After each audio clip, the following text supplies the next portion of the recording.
Welcome. Thank you all for coming. My job is to introduce Michael Lerner, and I'm not quite sure where to begin, but I'll begin at the beginning.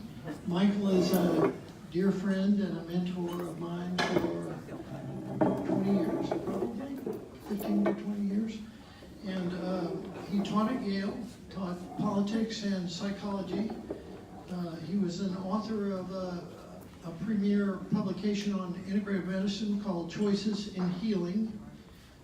He's the inspiration around a brand new website on cancer care called Beyond Conventional Cancer Therapies.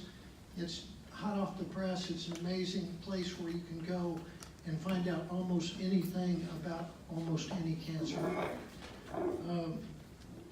He is founder of Commonweal in 1976, which is an amazing program. And he is the recipient of the MacArthur Prize on Public Health. He is he started a program called Cancer Health Program, and it's been around for 33 years. He co-founded that with Dr. Rachel Rimmen. That is where I met him. He is also the founder of our Healing Circles movement, which has been bubbling up around the world and around the country, and is bubbling up at this church at St. Paul's. We have many circles, healing circles here. So he is also doing keynote tomorrow evening. This is a plug. If you want to hear him again, different topic. Tomorrow evening, he's doing the fall fundraiser for the Young Center. It'll be at the Museum of Fine Arts. Starts at the Young Center, but moves to the Museum of Fine Arts. And I have brochures. So if you're interested in that, see me afterwards. And with that, I'll stop there. I could go on, but thank you, Michael, so much for coming back to Texas and being here with us.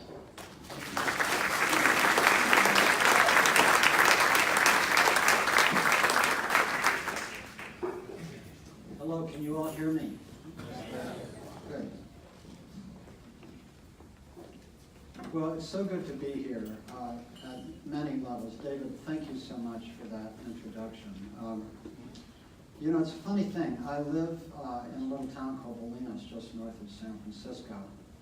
And I can't tell you how deeply at home I feel in Houston. And I don't know quite what it is, but I think one part of it is that Houston feels like the real world to me. And the left coast feels a little unreal sometimes. And the other thing that I appreciate deeply is that you're allowed to talk about God in Houston. And it's really hard to talk about God on the left coast. So, and that's hard for me because however you understand God, or the divine, or the numinous, or whatever you want to call it, it's the center of my life, you know? And so not to be able to talk about it is a bit of a challenge. So I feel like I'm here with my people, and particularly in this church, and particularly sitting in on Bill Curley's class, who I know a little bit, but admire greatly. And so I hope this is useful to you. I'm going to start. The person, Kalista, who did the introductions, mentioned that you're having a Jewish, Christian, Muslim conversation. So that opens it up for me to start with a poem from Ibn Arabi, who's the greatest Sufi mystic. The Sufi tradition is the mystical tradition of Islam. And his poem goes like this: "O marvel, a garden amidst the flames. My heart has become capable of every form.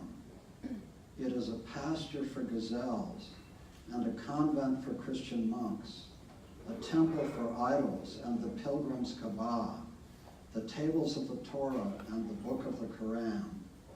I follow the religion of love, whatever way love's camels take, That is my religion and my faith. I'll just say it once more. Oh, marvel, a garden amidst flames. My heart has become capable of every form. It is a pasture for gazelles and a convent for Christian monks, a temple for idols and the pilgrim's Kaaba, the tables of the Torah and the book of the Quran. I follow the religion of love. Whatever way love's camels take, that is my religion and my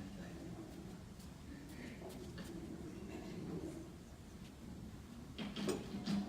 I understand that Bill Curley sometimes talks to you about Richard Rohr. Is that okay? And for those of you who don't know Rohr, he is a Franciscan friar based in Albuquerque and the founder of the Living School for Action and Contemplation. And I read his little email letter every single morning, and I share it with a friend of mine that I share my spiritual life with. And I thought, in honor of Bill Curley and in honor of the fact that so many of you know Richard Rohr's work, I would speak from Richard Rohr's work this morning and just see if we can deepen our own experience of his work. And I want to talk about Rohr's message on justice, his message on love, his core teachings, and his use of a psychological system called Enneagram to understand ourselves and others.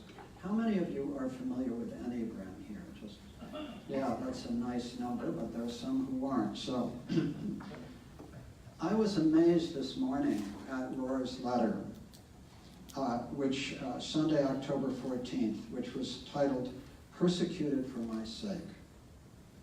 And it starts with a quote from Matthew 5:10 in the translation called The Message. You're blessed when your commitment to God provokes persecution. The persecution drives you even deeper into God's kingdom. And know that you are in good company. My prophets and witnesses have always gotten into this kind of trouble. By the way, my hands shake a lot, so it's not Parkinson's, it's called benign tremor. And so I just wanted you not to be, if this is what God gives me to deal with, it's a piece of cake. So I just want to let you know, I'm turning 75 this month, and I just give praise that, my handshake is what I'm dealing with. So Rohr then goes on after that message from Matthew. Today, Oscar Romero will be named a saint by the Catholic Church. As Archbishop of San Salvador for the last 4 years of his life, Romero was a strong voice for the anonymous poor of El Salvador and Latin America. When he preached in the cathedral, and I'm edited this a little bit so that it works better. When he preached in the cathedral on Sunday mornings, the streets were empty and all the radios were on full volume to hear truth and sanity in an insane and corrupt world. Romero suffered with and for those who suffered. His loving heart shines through his homilies. These are the examples. 1, the shepherd must be where the suffering is. 2, my soul is sore when I learn how our people are tortured, when I learn how the rights of those created in the image of God are violated. 3, a gospel that doesn't take into account the rights of human beings is not the authentic doctrine of Christ, but rather simply an instrument of power. We don't want to be a plaything of the worldly powers. Rather, we want to be the church that carries the authentic, courageous gospel of our Lord Jesus Christ, even when it might become necessary to die like he did on a cross. In his homily on March 23, 1980, the day before he was murdered, Romero addressed the Salvadoran military directly. Brothers, we are part of the same people. You are killing your own brother and sister peasants. When you are faced with an order to kill given by a man, the law of God must prevail. The law says, thou shalt not kill. No soldier is obliged to obey an order against the law of God. No one has to obey an immoral law. and it is time that you recover your consciences. In the name of God, then, in the name of the suffering people whose laments rise up to heaven every day more tumultuously, I plead with you, I pray you, I order you, in the name of God, stop the repression. The next day, following his sermon, a U.S.-supported government hit squad shot him through the heart as he stood at the altar. Only a few weeks earlier, Romero had said, I have often been threatened with death. I must tell you as a Christian, I do not believe in death without resurrection. If I am killed, I shall rise in the Salvadoran people. I say so without boasting, with the greatest humility. A bishop will die, but God's church, which is the people, will never perish. Romero's epitaph read, Sentir con la Iglesia, to be of one mind and heart with the church. This was his episcopal motto, his promise to share the suffering and strength of the people he served.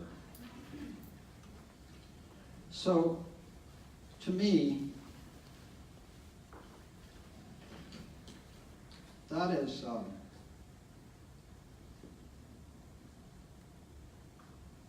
a reminder of how difficult it is to live in the spirit of the living Christ. The way I understand, and I think the way Rohr understands Jesus and the Christ, Rohr says the Christ is not Jesus' last name. You know, Jesus was a historical figure. But Rohr understands what Matthew Fox calls the cosmic Christ. In fact, I think Rohr's most recent book is called Christ is Another Name for Everything. And he says another name for everything, not the only name for everything. But rather that at the heart of what the great mystics teach, it is that there is one truth and many paths to that truth. And that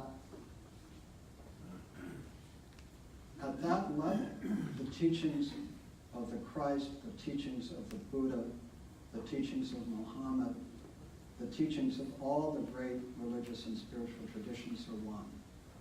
Now that differs, obviously, from the exoteric version of these religions, which almost always claim that their one way is the only way. And we have to understand that, because it's not that the religions are bad to be that. It's that if you want to build an organized religion and function in the world and get money from people and so on, what do you need to do? You need to build a brand. And you need to say that your brand is better than other brands. And that's why the organized religions say that. But the mystics who founded these religions, who felt that single light that comes down in different prisms to different communities and different cultures, they understood that they were seeing a single light. And they understood what Richard Rohr understands, which is Christ is another name for everything. And so, at the heart of that understanding of what the cosmic Christ, the living Christ, means, I'll read Rohr's letter from last Thursday, October 18th, on the power of love. So notice he goes from an engaged Christianity, which in the name of the historical Jesus was a ministry focused on the poor, focused on the neglected. He goes to this incredible mystical insight into the power of love. And he's quoting from the anonymous 14th century author of The Cloud of Unknowing, which conveys the fathomless mystery of God, that God can only be known by loving presence, by contemplation. The Cloud of Unknowing was the inspiration for practices such as centering prayer. I understand you have a centering prayer group, and Christian meditation. So here's Rohr's quote from this 14th century author, anonymous, of The Cloud of Unknowing. Lift up your heart to God with a gentle stirring of love. Focus on God alone. Don't let anything else run through your mind and will. Here's how. Here's how. Forget what you know. Forget everything that's going on in the world until your thoughts and emotions aren't focused on or reaching toward anything, let them be. For the moment, don't care about anything. The first time you practice contemplation, you will only experience a darkness, like a cloud of unknowing. You won't know what it is. You'll only know that in your will, you feel a simple reaching out to God.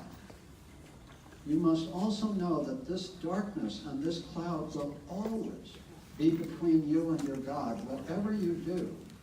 They will always keep you from seeing God clearly by the light of understanding in your intellect, and will block you from feeling God fully in the sweetness of love in your emotions. So be sure you make your home in the darkness. Stay there as long as you can, crying out to God over and over again, because you love God. It's the closest you can get to God here on earth. By waiting in this darkness and in this cloud, work at this diligently as I've asked you to, and I know God's mercy will lead you there. He concludes, look, every rational creature, every person, and every angel has two main strengths, the power to know and the power to love. God made both of these, but God is not knowable through the first. To the power of love, however, God is entirely known, because a loving soul is open to receive God's abundance. God's very nature makes love endless and miraculous. God will never stop loving us. Consider this truth, and if by grace you can make love your own, do. For the experience is eternal joy, and its absence is unending suffering. So notice how he goes from this totally dedicated commitment to Oscar Romero, who's just become a saint in the Catholic Church, and to Romero, who was shot through the heart by the powers of this world. Notice how he goes from that to this deep mystical understanding of the power of love.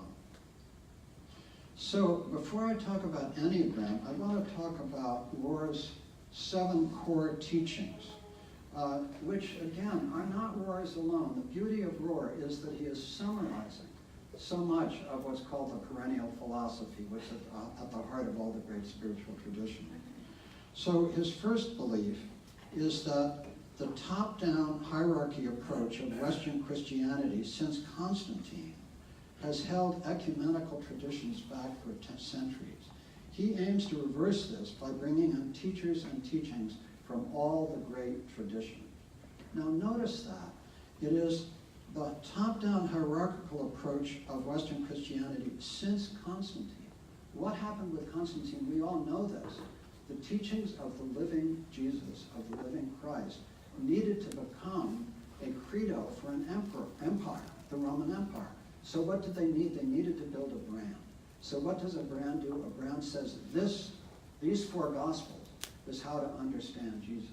And anything outside of that is heresy, and you may be burned at the stake for suggesting that the Gospel of Thomas, for example, one of the great Gnostic Gospels, may actually be a deeper understanding of what Jesus said. Given that the Gospel of Thomas, I was just with Elaine Pagels, who, a famous Princeton scholar, who translated the Gospel of Thomas at the MacArthur Fellows meeting in Chicago just before I came here. And Elaine Pagels says, guess what? The Gospel of Thomas used to be considered a kind of bastard gospel of a late date, but it's actually earlier than any other canonic gospels. And then she is very careful not to say that it was Jesus who did it. But she said what we know from text about the Gospel of Thomas is that it came from a 1st century rabbi who was probably allied with the Essenes and who was drawing on the Kabbalistic tradition which had existed for 1,000 to 1,400 years before that. So if we connect the dots, because we're not scholars and we're allowed to do this, and if we read the Gospel of Thomas, which is unbelievably beautiful and deeply in the perennial philosophy, then we can suggest that the Gospel of Thomas is a way of interpreting the canonic Gospels that brings us even closer to the historic Jesus and to the living Christ. So the first, as I said, was that he believes that the top-down hierarchical approach of Western Christianity since Constantine has held ecumenical traditions back for centuries. He aims to reverse this by bringing in teachers and teachings from all great traditions. The second is, he believes the future of people of faith will have to be awakening to a bottom-up approach. He practices this in his applied values and strong Catholic emphasis on the option for the poor, which is also deeply part of the Methodist tradition. The third, which is so beautiful, he sees Jesus' death and resurrection as an archetype from the movement, from the false self to the true self, from who you think you are to who you are in God. The fourth, he sees Franciscan spirituality as a third way focused on gospel, justice, and compassion. And the fifth, and this is so important to me, is that the perennial philosophy forms the basis of much of Rohr's teaching. Now, the perennial philosophy is a phrase that went back to the dissident Jewish philosopher Leibniz, who lived in Amsterdam in Holland in the, I think, 15th century. He was the first one to say, look, there's a core truth in all the religious and spiritual traditions. He was excommunicated by the Jews, and I believe remains excommunicated to this day. I mean, you know, prophets are not treated kindly in general. But then that phrase was picked up by Aldous Huxley in his great book called The Perennial Philosophy, which he wrote at the end of World War II, and which I recommend to you. So the perennial philosophy holds that truth is one and paths are many. It holds that there is one light that comes down to all of us into all traditions and is refracted by our communal and personal prisms in different ways. That's the heart of my own belief. And by the way, this belief in the perennial philosophy is contradicted by many of the great scholars of religion. Because, so for example, my good friend Mary Evelyn Tucker, who's an extraordinary philosopher of religion and historian of religion, she says, no, actually the perennial philosophy is not true of all religions. It isn't in the Confucian and Taoist traditions, for example. And I also did a conversation with a great sociologist of religion from UC Berkeley, whose name escapes me right now. And I said to him, do you believe in the perennial philosophy? He said, absolutely not. You know. So what the scholars have to do is they work with the written text. And so they focus on what is written and on the different ways that the written texts, quote, contradict each other. But I believe there's a different level. And I am not troubled by the scholastic differences between different religious texts.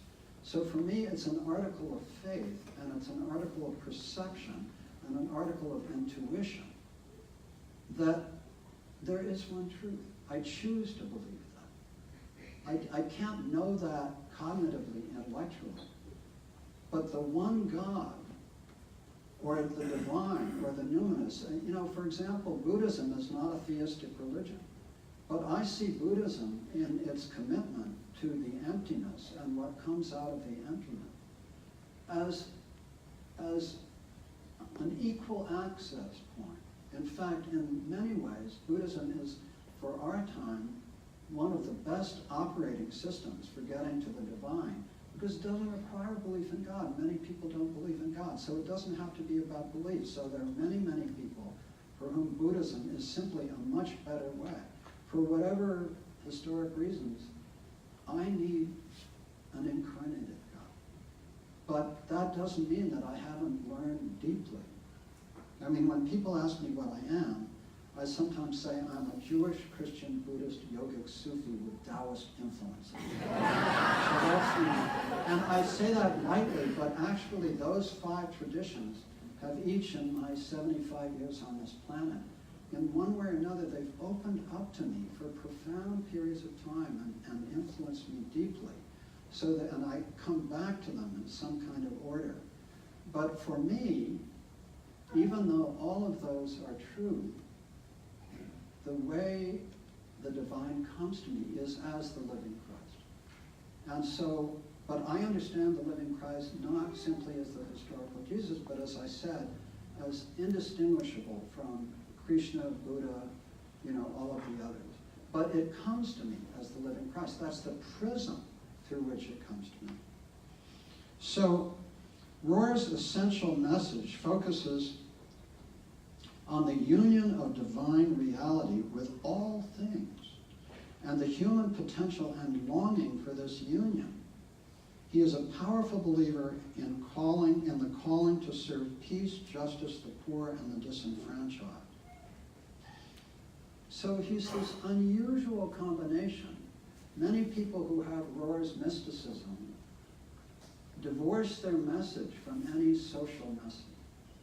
And actually that's an easier way to be, because there's a reason to do that. Because if you commit to a social message, it'll work for some people, but it won't for others. And that's a really powerful issue, particularly in a country and in a world that is divided as it is now. And so for myself, I can't make my friends based on people's politics. I just can't do that.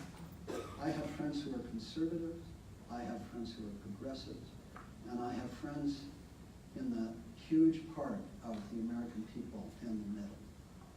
And I understand, for whatever reason, I was given partly on the Enneagram a 5, which is the observer, but I can understand every political point of view. I can have compassion for every political point of view. I happen to have my own political point of view. But in the Cancer Help Program, which we've done for 33 years, and it's the heart of my work, we've done 202 week-long retreats. What heals in the Cancer Help Program is the power of love. That's what heals. And I want an evangelical, right-wing, military Christian to be just as comfortable in the Cancer Help Program as a progressive leftist. And therefore, in the Cancer Help Program, we leave politics at the door. Because politics divides us, and the healing power of love. And when we need healing, it unites them. And so for me, this is complex territory, because there are people who will say, you've got to be politically committed in your religion. Or they will say, either on the left or the right, or they will say, I am a mystic, I step back from all of these things, I'm not concerned with politics, I'm just going to go into the inner life. But for me, I prefer to live with this tension, what Parker Palmer calls living in the tragic divide. I prefer to live with the truth that unless I'm with Richard Rohr and with this church, in my commitment and with Jesus, in my commitment to the poor and the disenfranchised, I am not whole. And at the same time, unless I have deep compassion for the very good people on every side of the political divide in the United States, I am not whole. I sat on the airplane coming here from Chicago with a woman and her husband who were coming home. And she had worked in industry all her life and was dealing with cancer. And so we started to talk. And I'm quite sure that her politics were very different from mine.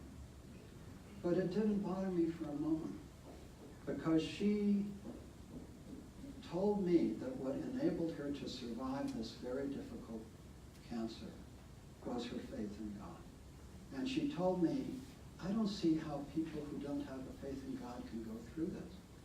And she told me that when she was in the ICU, right after her surgery, and before her surgery, she had met another woman who was waiting in the waiting room to have her surgery. But the other woman was all alone. And so she walked over to the other woman and said, I see that you're alone. Can I pray with you? And the other woman said, yeah. And so after her surgery, she just finished with her surgery. And she's in the ICU. And she asked the nurse, is the other woman, she uses her name, nearby? And she said, yes, she's two doors down. So she got her pole with her transfusions. And she got out of bed and she began walking out the door, and the doctor said to her, "What are you doing? This is the ICU." And she said, "I'm not sick. I met Betty before the surgery and she had no one with her. I'm going down to her room to pray with her." Now notice, there's nothing about politics there.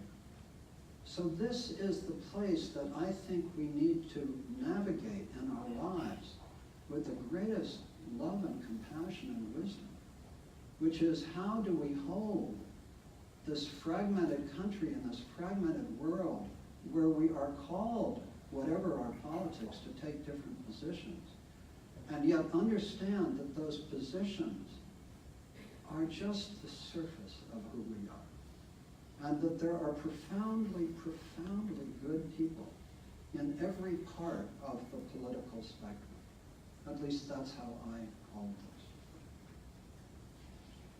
So I want to point out, being here at this wonderful Methodist church, that the early Methodist followers of John and Charles Wesley and George Whitefield took the message of Christ to laborers and criminals and the developing working class. In the United States, Methodists became the way of religion for many slaves who later formed black churches. In other words, Methodists follow the teachings of Jesus and what Catholics call the preferential option for the poor, which is one of the fundamental tenets of Catholic social doctrine. So I think that's one of the reasons that I feel particularly comfortable in this church, because this is a church that follows the original impulse of the Methodists, which was the original impulse of Jesus and the original impulse that Richard Rohr talks about. So I've talked about Rohr on love, justice, and I've talked about Rohr on love, and I've talked about 7 of his key points. By the way, I didn't mention the 7th, which I'll just mention briefly. And a lot of this I've excerpted and shifted from the Wikipedia entry on Rohr, which is a great reference, and his followers obviously keep up to date. But the influences on Rohr outside of the Christian sources include Buddhism, Hinduism, Gandhi, Martin Luther King, Carl Jung, spiral dynamics, and integral theory. And I won't talk about that, but just to be complete about that. What interests me most about Rohr, beyond his commitment to justice, to love, and his profound ecumenicism, and his understanding of the message of the Christ as a teaching of the perennial philosophy, is his book on Enneagram.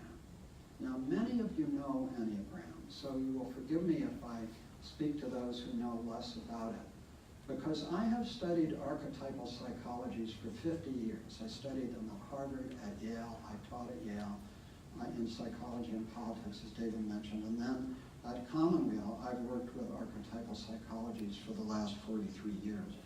And I will tell you that of all the archetypal psychologies that I've studied, Enneagram, to me, has the most predictive power and the most real-world value to us for understanding ourselves and other people.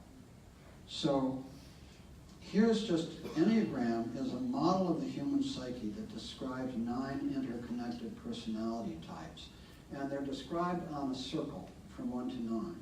And the 9 types are, 1 is the perfectionist, 2 is the helper, 3 is the achiever, 4 is the individualist, 5, that's me, is the observer, 6th is the loyalist, 7th is the enthusiast, 8 is the iconoclast, and 9 is the peacemaker. Now, each of these 9 points are then connected by internal lines that are too complicated to go into now, but they indicate the direction that each personality type takes under either stress or in a place, in a hard place. They can also have a wing to one side or the other, so if you're 1, you can have a wing to 2, or if you're 5, you can have a wing to 4 or 6. And there are also 3 subtypes of each, based on, one is the self-preservation subtype, the second is the social subtype, and the third is the sexual or one-to-one subtype. So that's more detail that you need, but just to give you a sense of the richness of it. So in simple terms, these 9 points with the 3 subtypes give you 27 different forms of personality. And there are many great books on it. The one that I find most descriptive is a book by Beatrice Chestnut called The Complete Enneagram. And I think that's a very extraordinary source, but there are many other good ones. The Enneagram is widely used in divinity schools where students may come from many different traditions as a way of bringing people together. It's used in business by people who have no interest in its spiritual origins to understand workplace dynamics. And it's used by ordinary people like us simply to understand ourselves and our spouses and our children and our parents and the people we work with. And for me, the beauty of Enneagram is that if I can understand what my wife's Enneagram is, or my son's Enneagram, or the people I work with, then when they're doing something that might otherwise annoy me, I can just look at my wife, who by the way is a 4, and I can just say, wow, there's the 4 archetype just working itself out. You know, so for example, as 5, the observer, I'm the most detached place on the Enneagram, right? My wife as a 4 is in one of the 2 most attached places on the Enneagram, the 4 and the 2. So she needs love and assurance that I love her. And I need space and quiet. And so we need to navigate this. Now, we've been married for 35 years and we love each other deeply. But understanding her Enneagram point, which I only began to understand about 3 years ago, has been enormously valuable for our marriage. And the same with the people I work with, you know. So to me, and the beauty of Enneagram to me is that it starts with what's wrong with each of us in some sense. The perfectionist, the helper, the achiever, and so on and so forth. But it also points to our individual path of evolution. It points because each Enneagram point is also a face of God. That's the key point. That all 9 of these are faces of God. So they start with our sin or our, wound, and they end with the divine. So since all of us in this room, in one way or another, are seekers, to have a path that you can look at and see how this works is valuable to some people. Now I'll tell you, I looked at Enneagram for 20 or 30 years and it made no sense to me. So if it doesn't make sense to you, I'm with you, But then about 3 or 4 years ago, it just opened up to me. And since it opened up, it's been extraordinarily valuable. But here's the thing that amazes me the most. The 9 Enneagram types track perfectly with the Jewish mystical tradition of the Kabbalistic tree of life. In other words, the Kabbalistic tree of life has 10 points, and one of them is the unimaginable God, but the other 9 are exactly the points on the Enneagram. It tracks perfectly with the 7 deadly sins of Christianity, plus 2 that got lost along the way. It tracks closely with Dante's circles of hell, not perfectly, but closely. It tracks closely but not perfectly with the DSM, which is the Diagnostic Psychiatric Manual. In other words, the modern character types are close but not perfect. And you know the type that is most missing in the DSM? It's the 3, which is the achiever. Why? Because the United States is an achiever culture, and so the achiever archetype is considered normal, right? So they don't include it, right? So it tracks closely with the Diagnostic Psychiatric Manual. But here's the one that blew me away completely. And by the way, all of this is in Beatrice Chestnut's book where she describes this. It tracks exactly with the lands Odysseus visits in the Odyssey on his way home from Troy in the same order as the Enneagram. It tracks precisely with the lands Odysseus visits on his way home from Troy in the same order as the Enneagram. So how can the Kabbalistic tree of life, which is like 3,000 years old, and the Odyssey, which is what, 3,000 or so years old, have exactly the same 9 points? And then Catholicism Christianity had it but lost to, and then the DSM still has it but is a little screwed up, and Dante's circles of hell. How can that be true unless the Enneagram points to 9 character structures that have been constant, at least in the West, both in the Abrahamic faiths and in the Greek tradition, for thousands of years. So I'm somebody who likes old things. I like old cars, old houses, all kinds of, I'm attracted to tradition.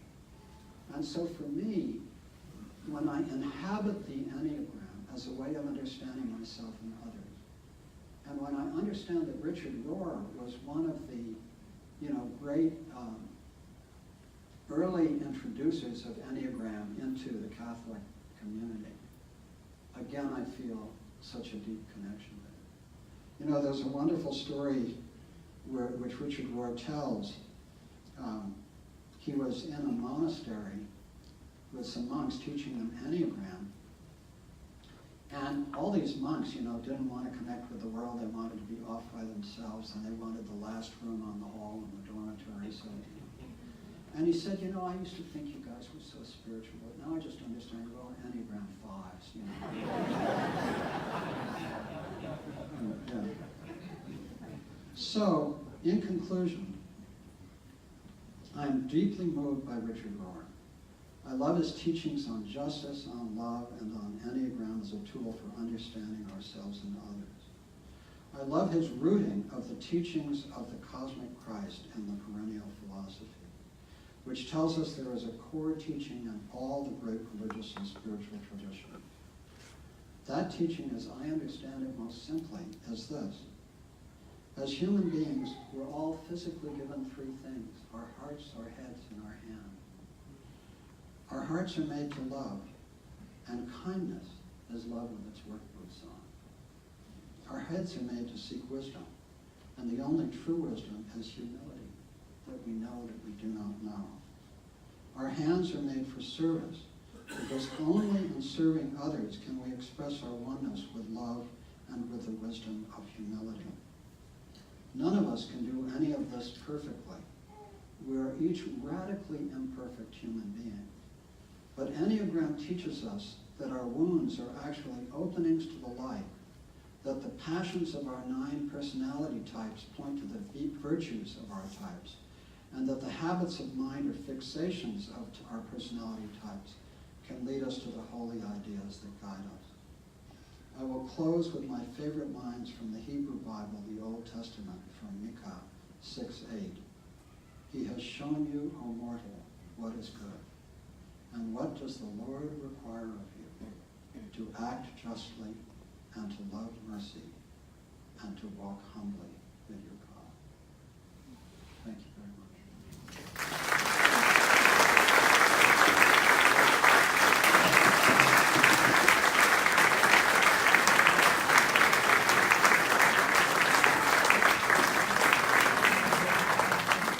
I understand we have time for a few questions, is that right? Yeah, we can take 5 minutes. Thoughts, comments, questions? If there are none, we can just go and vote. Yeah. What? What's the name of the Arabic coin? Ibn Arabi. It's called